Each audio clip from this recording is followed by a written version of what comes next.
প্রবাসী আয়ের প্রণোদনা বন্ধ।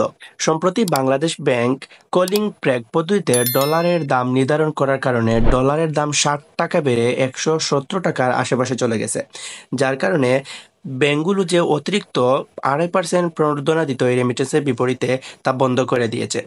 প্রবাসীর আয়কৃত রেমিটেন্স বৈধ উপায়ে ব্যাংকিং উপায়ে দেশে প্রেরণের জন্য সরকার মূলত 2.5% প্রণোদনা প্রদান করে থাকে। তাছাড়া আরও বেশি অনুপ্রাণিত করার জন্য এই ব্যাংকিং সেক্টরে টাকা পাঠাতে তারা প্রবাসীদের ব্যাংক আলাদাভাবে আরও 2.5% প্রণোদনা প্রদান করত।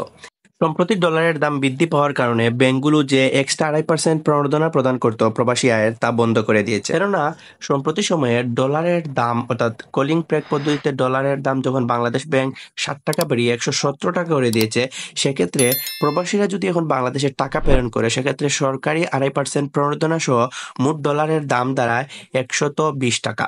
কিন্তু অতিরিক্ত যদি ব্যাংক আরো 2.5% প্রণোদনা প্রদান করে সেক্ষেত্রে ডলারের দাম দাঁড়াবে 123 টাকা।